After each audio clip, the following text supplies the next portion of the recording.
नमस्कार साथियों, उम्मीद करती हूँ आप सभी अच्छे होंगे। शुरू करते हैं उपन्यास का अगला पार्ट। एक दिन उसने प्रेम प्रकाश को बताया कि उसके घर के लोग मौजूदा घर बेचकर दूसरा घर खरीद रहे हैं। वह थोड़ा दूर है पर सस्ता है और बड़ा है। जमीन जायदाद का मामला है तो प्रेम प्रकाश को देख के समझ लेते तो ज़्यादा ठीक रहता, लेकिन उन्होंने उससे हाथ झाड़ लिए। बोले, भाई तुम्हारे घर ज़मीन का मामला है, मुझे इससे दूर ही रखो। वह उनका पैसा है, वे जैसा चाहें वैसा करें। तुम अपना पैसा जब कहीं लगाने चलो तो मुझसे पूछ लेना, तो मैं अपनी राय दे दूँगा। मेरा पैसा कहाँ है? तुम्हें जो तनख्वाह मिलती है 4,000 रुपये महीना, नकद मिलती है या चेक? नकद। क्या करती हो उसका? इन्हें ही दे देती हूँ। ये कभी पूरी कभी कुछ माँ को दे देते हैं। प्रेम प्रकाश को भीतर से क्रोध आया। क्या इसके लिए उसकी नौकरी लगवाई थी कि वह घर की आमदनी में इजाफा करे? वह अपने बैंक खाते में जमा करती, उसका अपना कुछ बैलेंस बनता, उससे उसका कुछ आत्मविश्वास बढ़ता। उन्हें नहीं मालूम था कि वह इतनी मूर्ख होगी। हर कमाऊ औरत अमूमन अपनी कमाई अलग जमा करती है। पति घर चलाता है, क्योंकि पत्नी न कुछ भी करे तो उसे घर चलाना ही है। इसीलिए जैसे ब्याह में मिला धन स्त्री धन, वैसे ही लड़की का कमाया हुआ लड़की का होता है। कानूनी स्थिति भी यही है। एक तरफ उन लोगों से त्रस्त रहती है, कभी कभी उनकी मुखालफत भी करती है। दूसरी तरफ महीने की पूरी तनख्वाह उन्हीं के चरणों में भेंट भी कर देती है। और तुम्हारा अपना खर्च? जब जिस चीज़ की ज़रूरत हुई उसके लिए मांग लेती हूँ। स्कूटर के पेट्रोल के लिए, और अपनी ड्रेस खरीदना हो, या बेटे के कुछ खर्च के लिए। माँ ने नौकरी के बावजूद भी भीख मांगने की स्थिति बनाए हुए हो। वह कुछ नहीं बोली।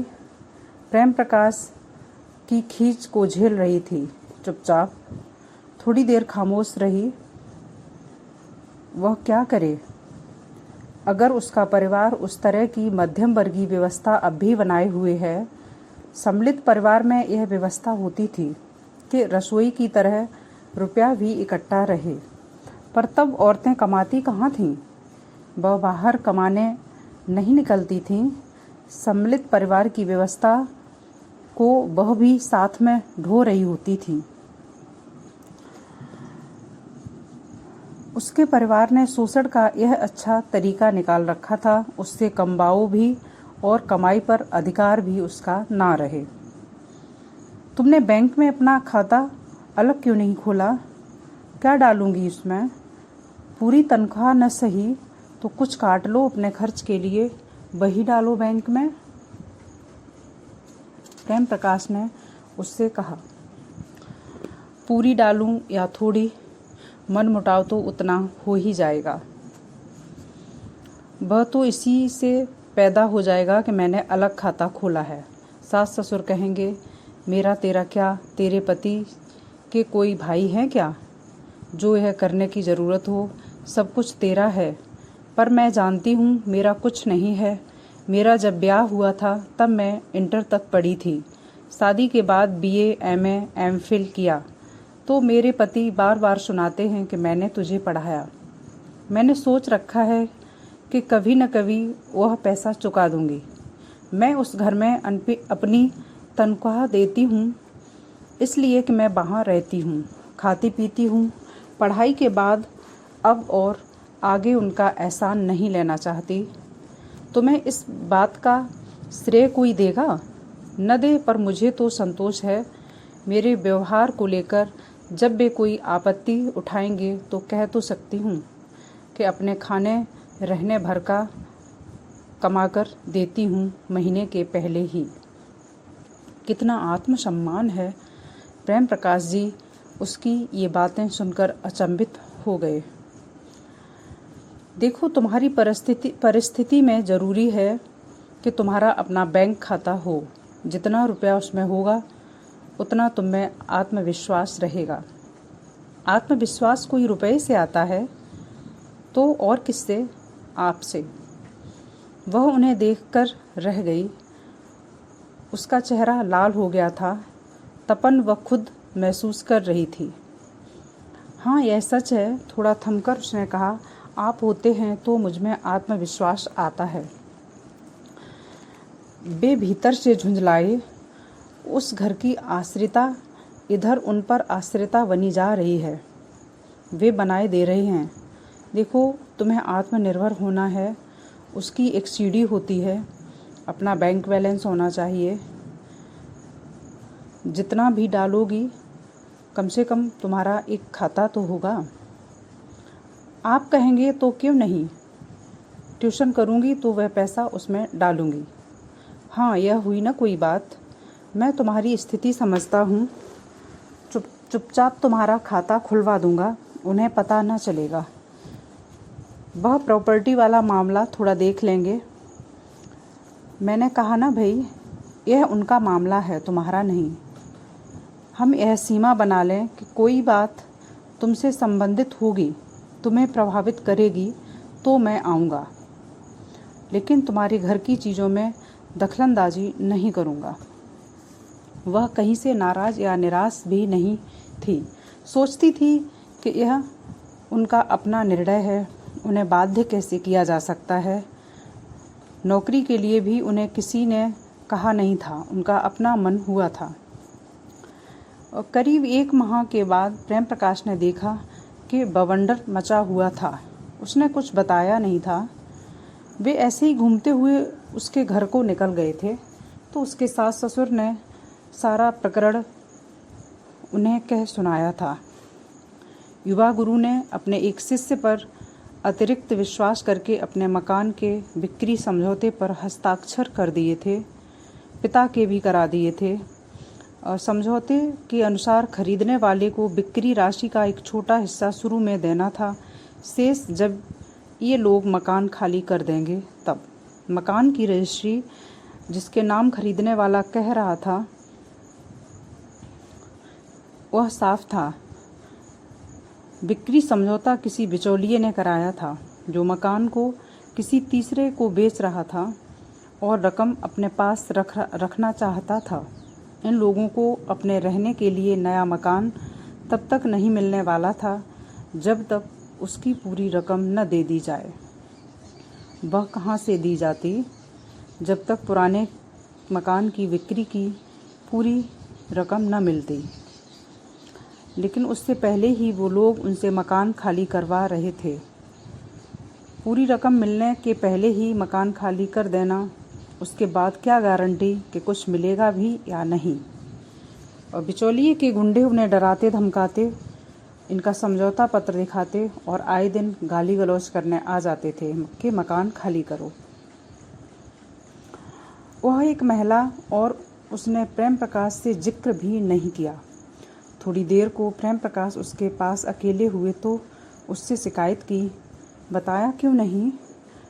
आपने इस मामले से दूर रहने को कहा था। मैंने यह भी तो कहा था कि जो चीज़ तुम्हें प्रभावित करती है। इन्हें देखिए कि शिष्य हैं तो उस पर इतना भरोसा किया कि खुद ही समझौता पत्र में लिखवा कर ले आया और दस्तखत कर दिए। आदमी की जरा भी पहचान नहीं है। जो लिखा उसने उसे पढ़ते भी नहीं। गलती इनके पिता की भी है। वे तो दुनिया देखे हुए हैं, वे नहीं रोक सकते थे। जायदाद उनकी है। उन्होंने क्या सोचकर दस्तखत किए? अब पिस रही हूँ मैं। जो भी धमकाने आता है उसका सामना करूँ मैं, ये कहते हैं खाली कर देते हैं। कहीं जाऊँगी गृहस्थी और बच्चे को लेकर, क्या सड़क पर पड़ रहूँ? इन्हें शर्म नहीं आती। घर का आदमी सुरक्षा देता है और ये उल्टे कहते हैं कि घर खाली कर देते हैं। कहीं भी रह लेंगे। कुछ दिनों को जैसे ही नया घर तैयार हो गया वहाँ शिफ्ट कर जाएंगे। उसका रोम रोम सुलग रहा था, चेहरा आग का गोला, आंखें सूजी हुई। कई दिनों से सोई नहीं थी, अकेले में रोती थी, सबके सामने एक आंसू भी नहीं निकालती थी। कहते हैं गलती हो गई मुझसे, नहीं बना तो तू बना ले, खुद बिगाड़कर अब मुझे आगे कर दिया है। अच्छा अच्छा शांत हो जाओ। कैसे शांत हो जाऊं? वह प्रेम प्रकाश पर बिखर पड़ी। इस आदमी के साथ कोई कैसे रह सकता है जो अच्छे भले घर से निकल पत्नी और बच्चों को सड़क पर फेंक देने पर आमादा है। प्रेम प्रकाश ने उसका वह रुद्र रूप पहली बार देखा। क्रोध में तनतनाती दुबली पतली देह, तीखी आवाज़, थोड़ा फटी हुई भर्राती काया, अस्त व्यस्त, आँखें सूजी और आँखों के नीचे लाल लाल धब्बे। जब वह बोलती थी तो उसका पूरा शरीर हिलता था जैसे पतली डगाल अंधड़ के दबाव से चरमराती है, टूटने को हो ही जाती है। प्रेम प्रकाश ने युवा गुरु से विक्री समझौता मंगाकर पढ़ा, उसे अपने पास बिठाया और फिर उससे ही बातें की। देखो भाई, वह समझौता तो साफ उन लोगों के पक्ष में हो गया है। थोड़ा सा पैसा पाकर ही घर उन्हें दे देना, यह कोई करता है? यह मान लो कि घर अगर तुमने उसे दे दिया तो आगे पैसा कुछ भी नहीं मिलेगा। वह कहता है कि आगे की तारीख का चेक ले लो, यानी उसके पीछे भागते रहो। आप भी तो खरीद रहे हैं ना मकान, आपको बेचने वाला तैयार होगा ऐसी बात पर? उससे पूछा था, बोला हमारे यहाँ यह सिस्टम नहीं है। फिर इसमें यह भी गलती हुई है कि समझौता निरस्त करने पर आपको जो रुपया मिला है आप उस पर 18% ब्याज देंगे। हाँ, गलती तो हो गई। तो अब पहली बात तो यह है, यह घर आपको तब तक खाली नहीं करना जब तक खरीदने वाला पूरा पैसा ना दे दे। पर समझौता तो यह हुआ कि पूरा पैसा हमारे मकान खाली करने के बाद ही देगा। हुआ होगा। आप उनसे कहो कि आप कहाँ जाएं, वो पूरा पैसा दे तो फट से आप नया घर ले लें और उसमें शिफ्ट कर जाएं। इस बात पर दृढ़ रहना, समझौता और नो समझौता। वह कहता है, एक दिन 4 आदमी लेकर आएगा या सारा सामान बाहर फेंक देगा। वाह, कैसे फेंक देगा? घर बेचने का समझौता है यह। घर अभी बिका नहीं, घर आपका है जब तक रजिस्ट्री नहीं हो जाती। फिलहाल अभी हिम्मत से डटे रहना, खाली नहीं करना जब तक पूरे पैसे न मिल जाए। तुम चले आए उन्हें हिम्मत से डटे रहने की सलाह देकर, पर जब गुंडे धमकी के साथ उसके घर पर उतरेंगे तो उनका सामना कौन करेगा? अकेली वह? उसके लिए तुमने कुछ किया? इस बार भी क्यों सीधे सीधे नहीं कह आए कि यह उनका मामला है, वे जाने? नहीं, तुम्हें तो मदद करने का ढोंग करना था। इस ढोंग की ज़रूरत है तुम्हें, क्योंकि तुम समाज सेवी हो। देखा तुमने, किसी संस्था से जुड़कर समाज सेवा करते रहना एक बात है, एक जीवन को, साबुत व्यक्ति को संभालना बिल्कुल दूसरी बात। तुम दूसरों को, खुद को दिखाना चाहते हो कि तुम में करुणा है। तुमने पढ़ा है लास्की का द कुकूज नेस्ट। जैसे कोयल कौओं से अपने बच्चे पलवाकर स्वयं को बच्चे पालने का भ्रम देती रहती है, या जैसे अफसरों की पत्नियां समाज सेवी करती हैं, उनके भीतर समाज सेवी की असली भावना की बजाय खुद को यह विश्वास दिलाने की कशिश ज़्यादा रहती है कि वे समाज सेवा के बड़े काम में लगी हुई हैं। तुम उन पत्नियों और कोयल से बेहतर क्यों कर हो? असल में तुम खासी चालाक चीज़ हो। पहले एक घेरा खींचकर अपने को सुरक्षित कर लेते हो, फिर उस लाइन के भीतर से ही दूसरों की मदद करते हो। इस तरह कि तुम्हारा बाल बांका न हो और तुम्हें दूसरों की मदद करने की भावनात्मक तृप्ति मिलती रहे। तुम उनकी लड़ाई अपने घर बैठकर लड़ोगे। क्यों? युद्ध क्षेत्र तो वहाँ है, उसके घर के बाहर, वहाँ क्यों नहीं जाते? तुम खुद को भ्रम दिया करते हो कि जहाँ तकलीफ देखी वहाँ तुम फट से पहुँच जाते हो। दरअसल तुम यह आसपास के लोगों को दिखाना चाह रहे हो कि हम समाज सेवी हैं। पछतावा होता है कि मैंने तब उसकी बात क्यों न मान ली थी। मैं ज़रूर कहता कि दस्तखत करने से पहले मुझे बिक्री समझौता दिखाओ और इन मोटी गलतियों को मैं पकड़ लेता, कोई भी पकड़ लेता। युवा गुरु ने अपने दोस्त के विश्वास में दस्तखत मार दिए और पिता ने पुत्र के विश्वास पर। वह देखती तो वही पकड़ लेती। इतनी पढ़ी लिखी होशियार तो है ही, लेकिन उसकी दिलचस्पी खत्म भी हो गई जहाँ मेरी खत्म हुई। उसके इशारा करने के बावजूद मैं पीछे हट गया। उसे कुछ गड़बड़ होने की आशंका थी। वह अपने पति को जानती थी। अब पछतावा क्यों होता है? उसके यह बताने के बाद कि उसे स्त्री पुरुष की शारीरिक क्रियाओं में दिलचस्पी नहीं है। उससे ज़्यादा एक दोस्त जैसा संबंध बन सकता है, जहाँ वह जिस मसले पर चाहे सलाह लेने आ जाए। मेरी सलाह ठीक समझे तो मान ले मैं उसका मार्गदर्शक बन जाऊं। वह थोड़ा सुरक्षित महसूस किया करे। इसमें कुछ बुरा नहीं है। जीवन में जो हमारे इर्द गिर्द चल रहे हैं उनमें अगर एक दूसरे के लिए इतनी दिलचस्पी होती है या एक दूसरे के जीवन में अगर हम इतना योगदान करते चलते हैं तो अच्छा ही है। अपने ही जीवन में डूबे रहने से तो लाख गुना बेहतर। पर उसमें आगे क्या? ऐसा क्यों है कि जो वेदना उसे मथती है वह बिजली की कड़कती की तरह मुझ में घुस जाती है, मुझे भी वैसी ही प्रताड़ित करती है? क्या है जो मुझे उससे इस हद तक बांधता है? यह कौन सा संबंध है?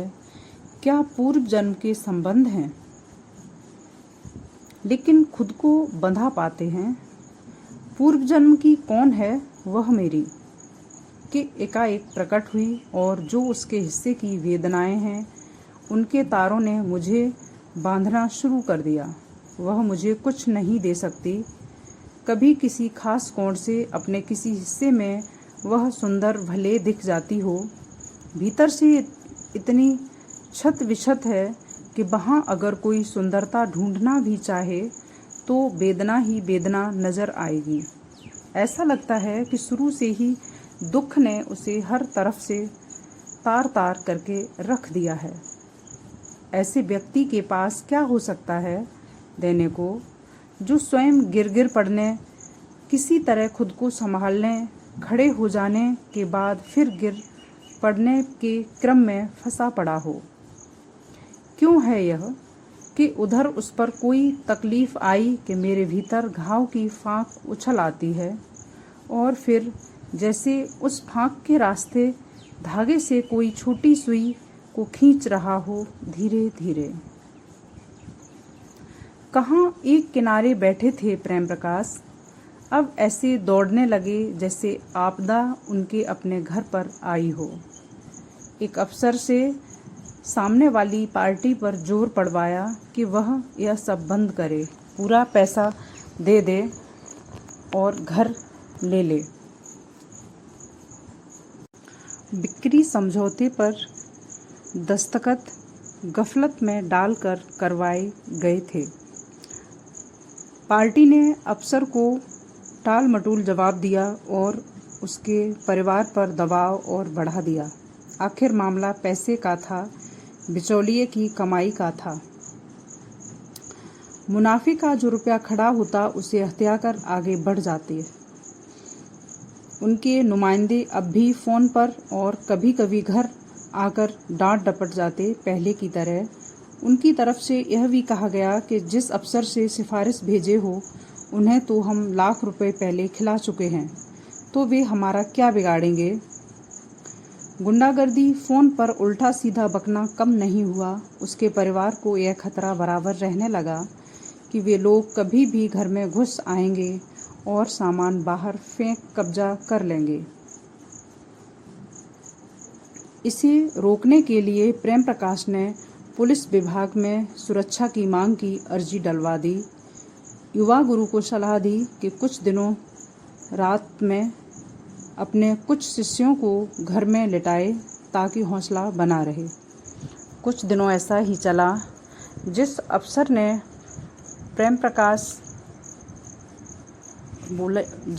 को प्रेम प्रकाश ने बीच में डाला था, उसने सलाह दी कि कानूनी कार्रवाई भी करा दी जाए। इधर से कचहरी का प्रेशर चलेगा, उधर से वह अपना प्रेशर जारी रखेगा।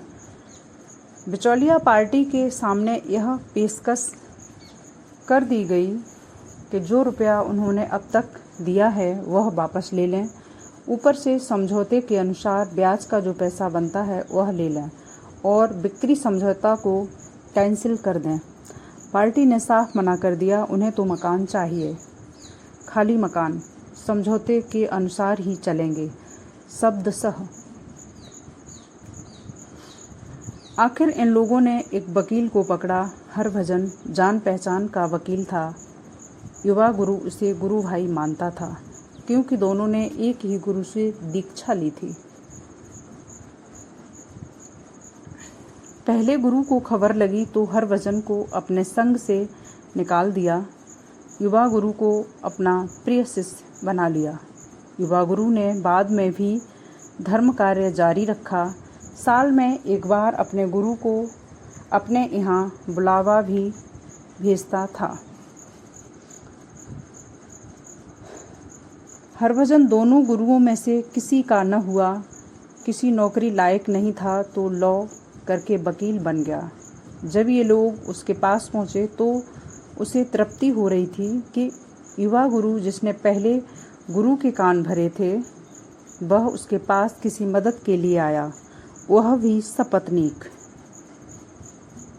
वह जाने के लिए तैयार नहीं थी लेकिन उसने बहुत जोर दिया, तू चल, अब सब तुझसे पूछकर ही होगा।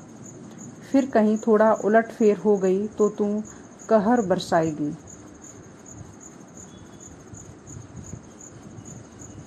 इसे आप थोड़ी उलटफेर कहते हैं। अंधे होकर इस तरह दस्तखत करने को वह गुर्राई थी पर चलने को तैयार हो गई थी। उसे अपने पति पर भरोसा नहीं था। हरभजन को उन्हें सताने में मज़ा आता था। वह शाम को ऐसे समय बुलाता जब ऑफिस के दोनों घर पर आए हुए थे। पहले तो खुद ही देर से आता तो शुरू का इंतज़ार, फिर बीच में लंबे लंबे फ़ोन, दूसरे मुवक्किलों से लंबी बातचीत, बीच में 5-6 बार उसका गुटखा बंद था जिसे थूकने के लिए उसने मेज़ के नीचे ही पीक दान रख रखा था। पहले उन दोनों का विश्वास जीतने के लिए उसने दूसरी पार्टी से फ़ोन पे बात की, यह जताते हुए कि दरअसल उन लोगों का आदमी है और इन लोगों के साथ मध्यस्थता करा सकता है। दरअसल यह एक सातिर तरीका था इन लोगों में भय पैदा करने का। हरभजन ने यह पहले ही बता दिया था कि उधर के लोग बहुत खूंखार हैं, उन पर 2-3 खून के मुकदमे भी चल रहे हैं। कुछ समझौता, बीच का रास्ता निकल आए वही अच्छा। वकील की फीस मामूली होती थी, इसलिए समय के साथ साथ वकालत दलाली में बदल गई थी। युवा गुरु और उसकी पत्नी दोनों को हर तीसरे रोज़ हरभजन के यहाँ जाना पड़ता था। वहाँ से लौटते कभी कभी तो 1-1 बजे रात को वह फ़ोन पर प्रेम प्रकाश को सब कुछ बताती रहती। उनको चिंता सताने लगी थी कि कहीं वह खूंखार पार्टी आधी रात को इन्हें डराने के लिए हमला न कर दे। खतरा युवा गुरु को उतना नहीं जितना उसे था, क्योंकि घर में बाहर आकर गुंडों से जवाबदेही तो वही करती थी। दोपहिए स्कूटर पर पीछे वह बैठती, युवा गुरु चलाता। किसी तेज वाहन से आकर पीछे से ही उसके सिर पर वार किया और दंदनाते आगे निकल गए। कहीं कोई सुराग नहीं छूटना था। प्रेम प्रकाश को दुस्वप्न आते। वे युवा गुरु के मोबाइल पर खोज खबर लेते रहते। कभी कभी तो रात 12 बजे उसके घर फ़ोन करते कि वे लोग ठीक से पहुंच तो गए हैं। इतनी चिंता उसकी ही तो, और किसकी। वह स्वयं हैरान थे। वह उन लोगों के साथ तनाव में साथ ही झूल रहे थे, वे जो इस मामले से दूर रहने की सोचते थे। कभी नियति ने कैसा घसीट लिया उन्हें। एक दिन उसका फ़ोन आया कि एक नोटिस उस पार्टी को भेजा जाना है, वह फाइनल हो गया है। आज हरभजन ने दस्तखत के लिए बुलाया है। अगर तकलीफ़ उठाकर प्रेम प्रकाश भी वकील के यहाँ चले तो नोटिस को देख लेंगे। आपकी प्रतिष्ठा के खिलाफ तो नहीं होगा? आखिर में उसने पूछा। क्यों, इसमें प्रतिष्ठा कहाँ से आ गई? वकील के यहाँ जाना। वकील के यहाँ ही तो, किसी चोर उचक्के के यहाँ तो नहीं जा रहे। लेकिन मैं कोई कानून का विशेषज्ञ नहीं जो नोटिस में कुछ सलाह दे सकूँगा। मुझे तो भरोसा रहेगा। मैं कानून के बारे में बहुत नहीं जानता। आप चलेंगे तो मुझे भरोसा रहेगा। आप सिर्फ यह बताइए कि आपको उसके यहाँ चलने में कोई असुविधा तो नहीं होगी? कोई असुविधा नहीं, पर तुम्हारा जो यह डर मुझ पर हर वक्त विश्वास जमा लेना, यह मेरी समझ में नहीं आता। मुझे नहीं मालूम, बस ऐसा लगता है आप हैं तो सब ठीक है। ऐसा विश्वास तब भी जब तुम्हारे कहने के बावजूद मैंने इस घर को बेचने संबंधी बातचीत, करारनामे वगैरह में दिलचस्पी नहीं ली थी। हो गया जो होना था, पर उस स्टेज पर तो संभाला ही जा सकता था। अब पता नहीं। अच्छा ठीक है, चलता हूँ। प्रेम प्रकाश मना कर रहे थे। उससे समय ठिकाना वगैरह पूछ लिया। वे पति पत्नी अलग से पहुँचे, प्रेम प्रकाश अलग से। उन्होंने देखा कि हरभजन ऐंठू और चालाक था। वह विरोधी पार्टी से बात करने लग गया। चोंगा युवा गुरु के कान में लगा दिया। युवा गुरु का चेहरा डर से पीला होने लगा। उधर की पार्टी कह रही थी कि कल की तारीख बिक्री समझौते की मियाद खत्म होती है तो परसों वे अपने आदमी भेजकर सामान बाहर फेंकवा देंगे। वे ऐसा कैसे कर सकते हैं? मकान अभी बिका तो नहीं, सिर्फ बेचने का समझौता हुआ। फ़ोन खत्म होने पर मजमून उसने सुनने के बाद प्रेम प्रकाश की ओर देखकर कहा, साहब यही तो वे लोग भेड़िए हैं, भेड़िए। 3 केस तो इनके कत्ल के अभी चल रहे हैं। ये लोग तो कर गुजरते हैं, कानून बाद में देखता है। हरभजन इन लोगों को डरा रहा था। प्रेम प्रकाश को लगा कि जिस तरह वह इस पार्टी को उधर की बात सुनाकर अपना विश्वास पात्र बना रहा था, ऐसा उधर के लिए भी तो कर सकता है। युवा गुरु को फ़ोन पर धमकियां सुनवाकर वह इन लोगों को और डरवा रहा था। सारा कुछ पहले से प्लान्ड था। उसका जोर सुलहनामे पर ज़्यादा था। उसने कहा भी, आप अगर कहें तो नोटिस रोककर सुलह की एक और कोशिश कर ली जाए। कितना और दे दें वे तो आप मकान पर कब्जा उन्हें दे देंगे। कितना भी दे दें तो भी नहीं, क्योंकि इनकी समस्या है कि ये जाएंगे कहाँ। प्रेम प्रकाश ने कहा, हमें पूरा पैसा दे दें जिससे हम अपने बिल्डर का सब चुकता कर दें और हमें वह मकान मिल जाए जो हम खरीद रहे हैं। उसके बाद 3 दिनों का समय वहाँ सामान पहुँचाने के लिए। वह बीच में आ गई थी तीखेपन के साथ। पर भाभी, यह तो बिक्री समझौते में नहीं है। न हो क्या जो उसमें लिखा है वह होना चाहिए। ऐसा कोई दूसरा बिक्री समझौता है देखा है आपने, जिसमें पूरा पैसा न भी मिले और कब्जा दे दिया जाए? सब्जी लेने तक में यह नहीं होता, यह तो घर है। Thank you. आज के लिए बस इतना ही।